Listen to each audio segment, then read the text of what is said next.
Tesla's version 13 of full self-driving is here, and today I'm doing about a 100-mile drive from Pomona, California, all the way down to La Jolla, California in San Diego. This is version 13.2.1 on the Cybertruck, and here I am starting my drive by engaging it within the parking lot. Getting out here to turn right, it did it fairly well and cautiously, and then it's going to pull out, drive just a little bit, and get us on our first freeway. Fast forwarding through the wait time here, and then it pulls out, and I will say it does pull a little bit too far out. It goes into the second lane here and then corrects to go into the first lane.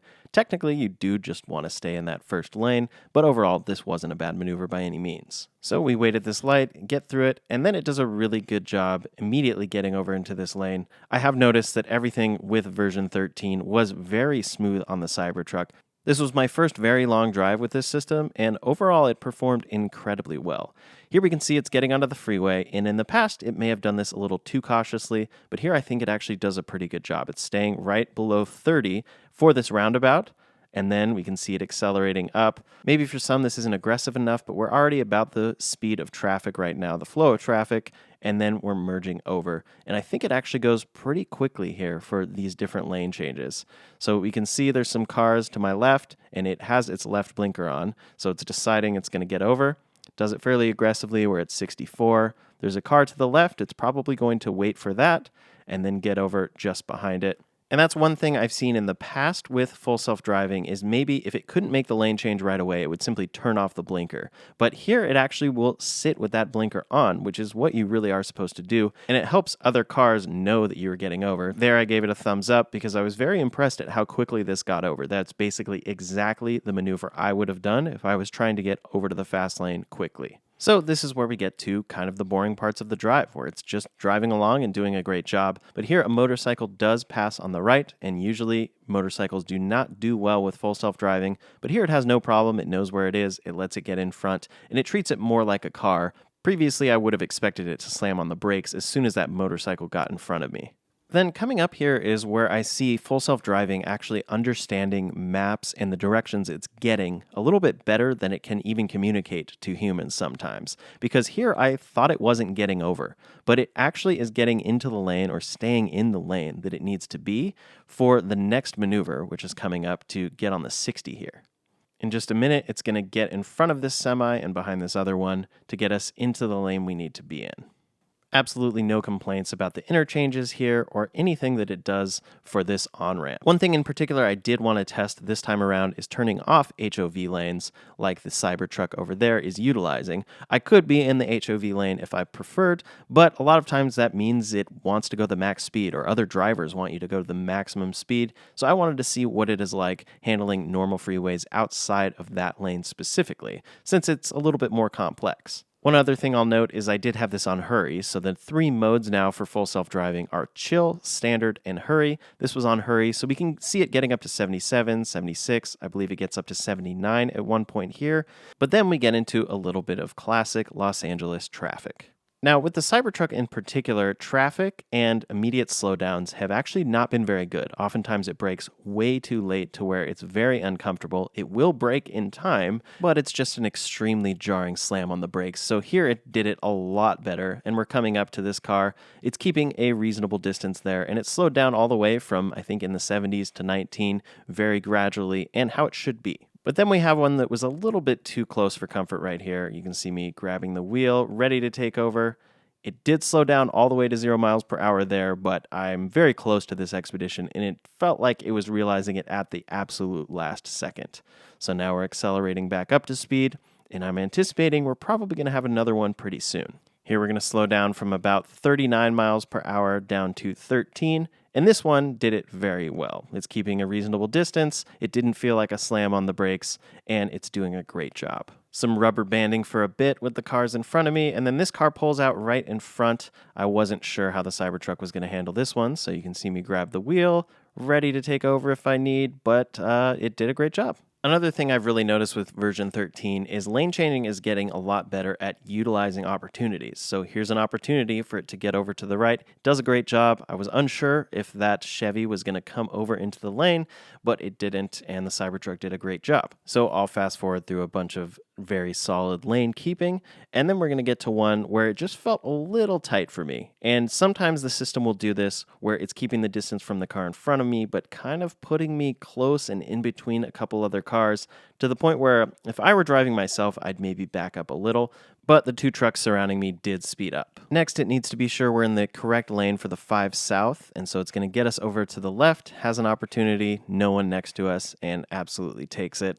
And technically both of these lanes could have gone, but it's passing some cars in the process, likely a reflection of hurry. But these are California freeways and a California freeway route, so we have a bunch more lane changes coming up. We have this one right here, and then I think 3 more once we're actually on the freeway itself. That one merges, and then we're going to see a few of them back to back right here. We're going to get over to the left. Totally available, although it is turning next to a truck, which always feels a little uncomfortable since it's right there and they could decide to do whatever they want last minute and not be looking. Then we turn left again with a van right there. A little uncomfortable for me, but of course it is turning into a wide open lane. Here we get over and we're accelerating to get up to speed. Very good job. Then one last lane change to get us over into the fast lane that is not the carpool lane. And now fast forwarding through about 20 minutes of just normal lane keeping. It's doing a great job. And there's nothing too special about this except that it is braking very well compared to other versions of this. But then comes something very interesting. Right here, it's going to decide to pass this Amazon truck in front of me in the carpool lane. And then it actually stays in the carpool lane for a long time. Now, I have HOV lanes turned off on navigation, and technically I don't have the stickers on this Cybertruck, so I'm technically not supposed to be in this lane. So that was very interesting to see, and it is something that we're starting to see with full self-driving, where it's kind of ignoring navigation sometimes, as a human would do. Here I double check, yes, use HOV lanes is turned off, and then it just stays in that lane for another 10 to 20 minutes or so.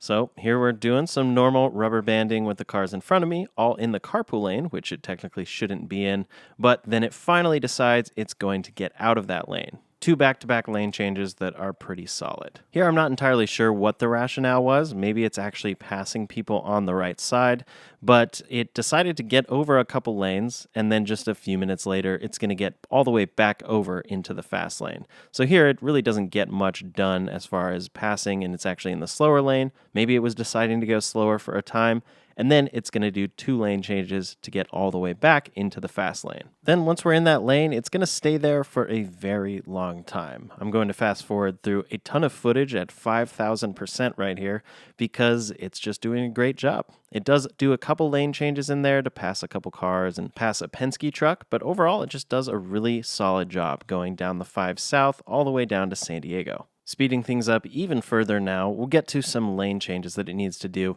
And one thing I've particularly noticed with version 12 and now 13 is that it actually thinks about lane changes a lot further in advance. In the past, you'd be waiting and saying, okay, I have a mile to get over 4 or 5 lanes to my exit, and it would be frustrating that it would be waiting so long. But here it is doing things preemptively, way ahead of time, and it shows that it's actually thinking about the maneuvers it's going to need to make. Speeding through once again, it does get us all the way over to remain on the 5 south, and then we're finally getting off the freeway near the University of California, San Diego, and fairly close to our destination. It's going to take this exit, and then coming up here, it does need to turn right, but there are 2 different lanes that it can choose from, and it's choosing the leftmost one. It did this incredibly smooth and had no indecision. It knew right away that this space was open, and it took it. It turns out not only was that choosing a particular lane simply because it was open, but it's choosing it because it needs to make a right here and then an immediate left. And as we'll see right here, we're immediately joining a big line of cars to make that left turn. And there's also some construction going on. But at the last minute, as a little bit of a challenge here, I decide to change the destination for full self-driving and see if it's going to try to get out of this line of cars or just stay there. Technically, the maps is routing me to go straight through this intersection, so I was curious to see if the Cybertruck would try to get out and go all the way around or turn left instead.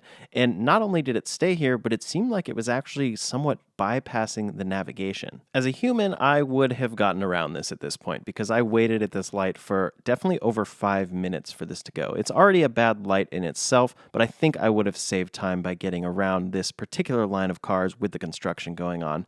But of course, it takes the opportunity finally to proceed through. Since we waited so long for this light, I maybe would have been a little more aggressive in this particular turn. It's giving quite a bit of space between the car in front of me compared to what is in front of them.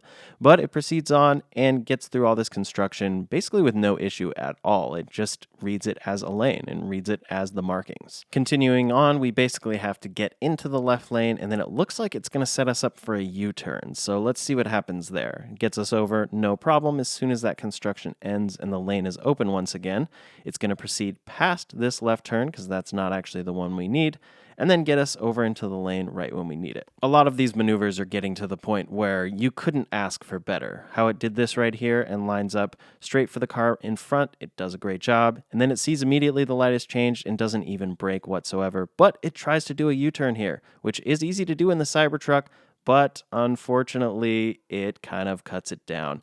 I think it might have made this, but I was making quite a few people wait, so I took over, and I was able to complete that maneuver, and that was the end of my full self-driving drive. This is my destination, so it's no problem. I just pulled in here. This drove a little less than 2 hours for me without an intervention, but then at the last second, I decided I needed to take over for that U-turn. I am curious to know if it would have completed the maneuver, but we couldn't test that out today. Overall, it was a great drive with this system, and I'm excited to see once the Cybertruck gets the features we're seeing in FSD 13 on other vehicles like unpark and parking for you once you get to your destination.